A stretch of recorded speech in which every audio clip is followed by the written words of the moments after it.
The first law: make it obvious. The man who didn't look right. The psychologist Gary Klein once told me a story about a woman who attended a family gathering. She had spent years working as a paramedic and, upon arriving at the event, took one look at her father-in-law and got very concerned. "I don't like the way you look," she said. Her father-in-law, who was feeling perfectly fine, jokingly replied, "Well, I don't like your looks either." "No," she insisted. "You need to go to the hospital now."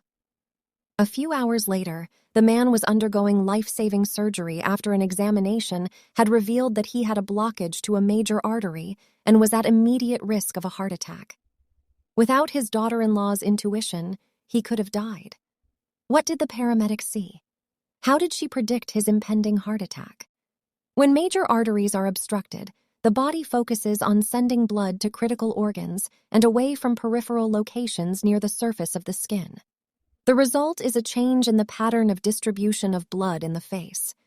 After many years of working with people with heart failure, the woman had unknowingly developed the ability to recognize this pattern on sight. She couldn't explain what it was that she noticed in her father-in-law's face, but she knew something was wrong. Similar stories exist in other fields. For example, military analysts can identify which blip on a radar screen is an enemy missile and which one is a plane from their own fleet, even though they are traveling at the same speed, flying at the same altitude, and look identical on radar in nearly every respect. During the Gulf War, Lieutenant Commander Michael Riley saved an entire battleship when he ordered a missile shot down, despite the fact that it looked exactly like the battleship's own planes on radar. He made the right call, but even his superior officers couldn't explain how he did it. Museum curators have been known to discern the difference between an authentic piece of art and an expertly produced counterfeit, even though they can't tell you precisely which details tipped them off. Experienced radiologists can look at a brain scan and predict the area where a stroke will develop before any obvious signs are visible to the untrained eye. I've even heard of hairdressers noticing whether a client is pregnant based only on the feel of her hair. The human brain is a prediction machine. It is continuously taking in your surroundings and analyzing the information it comes across. Whenever you experience something repeatedly, like a paramedic seeing the face of a heart attack patient or a military analyst seeing a missile on a radar screen, your brain begins noticing what is important, sorting through the details and highlighting the relevant cues and cataloging that information for future use. With enough practice, you can pick up on the cues that predict certain outcomes without consciously thinking about it. Automatically, your brain encodes the lessons learned through experience. We can't always explain what it is we are learning, but learning is happening all along the way, and your ability to notice the relevant cues in a given situation is the foundation for every habit you have. We underestimate how much our brains and bodies can do without thinking. You do not tell your hair to grow, your heart to pump, your lungs to breathe, or your stomach to digest, and yet your body handles all this and more on autopilot. You are much more than your conscious self. Consider hunger. How do you know when you're hungry? You don't necessarily have to see a cookie on the counter to realize that it is time to eat. Appetite and hunger are governed non-consciously. Your body has a variety of feedback loops that gradually alert you when it is time to eat again and that track what is going on around you and within you. Cravings can arise thanks to hormones and chemicals circulating through your body. Suddenly, you're hungry, even though you're not quite sure what tipped you off. This is one of the most surprising insights about our habits. You don't need to be aware of the cue for a habit to begin. You can notice an opportunity and take action without dedicating conscious attention to it. This is what makes habits useful. It's also what makes them dangerous. As habits form, your actions come under the direction of your automatic and non-conscious mind. You fall into old patterns before you realize what's happening. Unless someone points it out, you may not notice that you cover your mouth with your hand whenever you laugh, that you apologize before asking a question, or that you have a habit of finishing other people's sentences. And the more you repeat these patterns, the less likely you become to question what you're doing and why you're doing it. I once heard of a retail clerk who was instructed to cut up empty gift cards after customers had used up the balance on the card. One day, the clerk cashed out a few customers in a row who purchased with gift cards. When the next person walked up, the clerk swiped the customer's actual credit card, picked up the scissors, and then cut it in half, entirely on autopilot, before looking up at the stunned customer and realizing what had just happened. Another woman I came across in my research was a former preschool teacher who had switched to a corporate job. Even though she was now working with adults, her old habits would kick in, and she kept asking coworkers if they had washed their hands after going to the bathroom. I also found the story of a man who had spent years working as a lifeguard and would occasionally yell, "Walk!" whenever he saw a child running. Over time, the cues that spark our habits become so common that they are essentially invisible. The treats on the kitchen counter, the remote control next to the couch, the phone in our pocket. Our responses to these cues are so deeply encoded that it may feel like the urge to act comes from nowhere. For this reason, we must begin the process of behavior change with awareness. Before we can effectively build new habits, we need to get a handle on our current ones. This can be more challenging than it sounds because once a habit is firmly rooted in your life, it is mostly non-conscious and automatic. If a habit remains mindless, you can't expect to improve it. As the psychologist Carl Jung said, "Until you make the unconscious conscious, it will direct your life, and you will call it fate." The Habit Scorecard. The Japanese railway system is regarded as one of the best in the world. If you ever find yourself riding a train in Tokyo, you'll notice that the conductors have a peculiar habit. As each operator runs the train, they proceed through a ritual of pointing at different objects and calling out commands. When the train approaches a signal, the operator will point at it and say, "Signal is green." As the train pulls into and out of each station, the operator will point at the speedometer and call out the exact speed.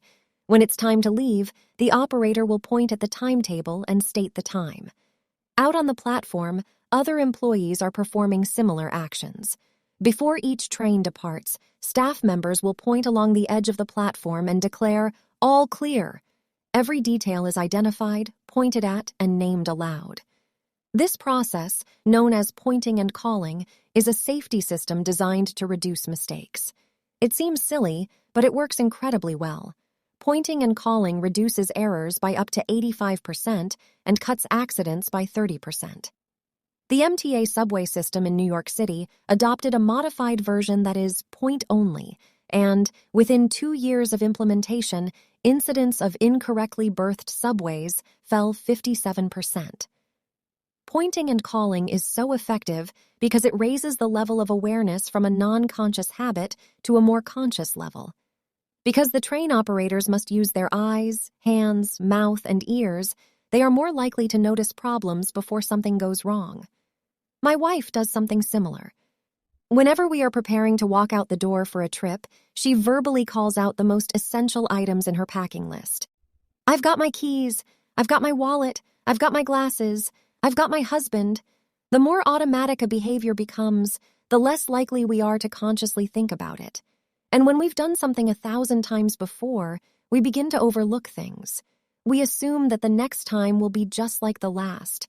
We're so used to doing what we've always done that we don't stop to question whether it's the right thing to do at all. Many of our failures in performance are largely attributable to a lack of self-awareness. One of our greatest challenges in changing habits is maintaining awareness of what we are actually doing. This helps explain why the consequences of bad habits can sneak up on us. We need a point and call system for our personal lives. That's the origin of the Habit Scorecard, which is a simple exercise you can use to become more aware of your behavior. To create your own, make a list of your daily habits. Here's a sample of where your list might start. Wake up. Turn off alarm. Check my phone. Go to the bathroom. Weigh myself. Take a shower. Brush my teeth. Floss my teeth. Put on deodorant. Hang up towel to dry.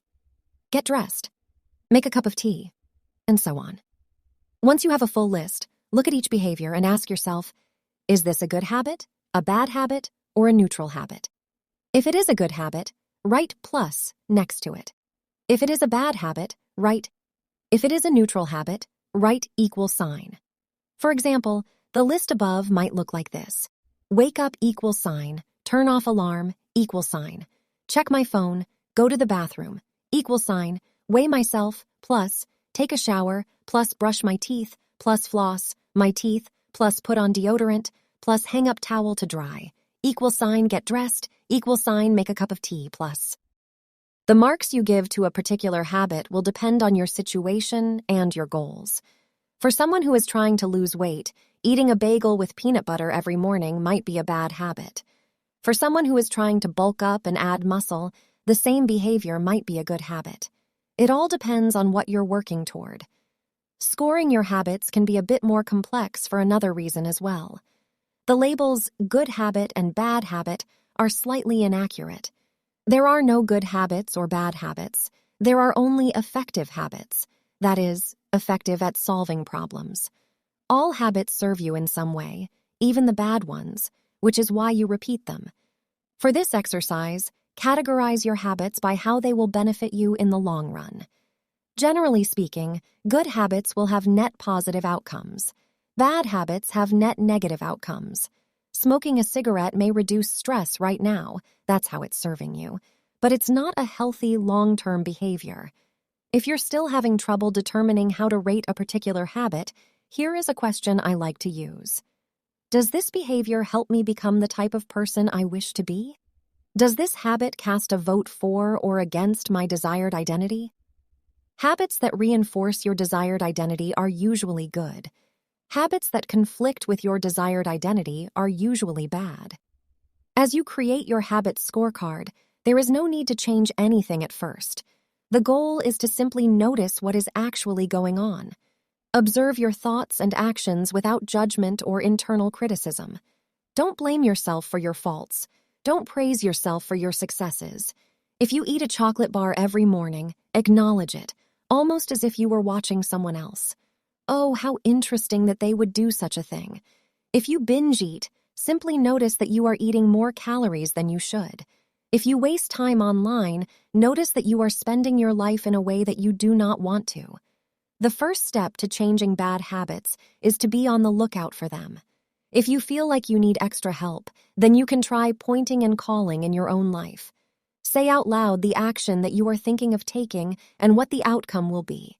If you want to cut back on your junk food habit, but notice yourself grabbing another cookie, say out loud, "I'm about to eat this cookie, but I don't need it. Eating it will cause me to gain weight and hurt my health."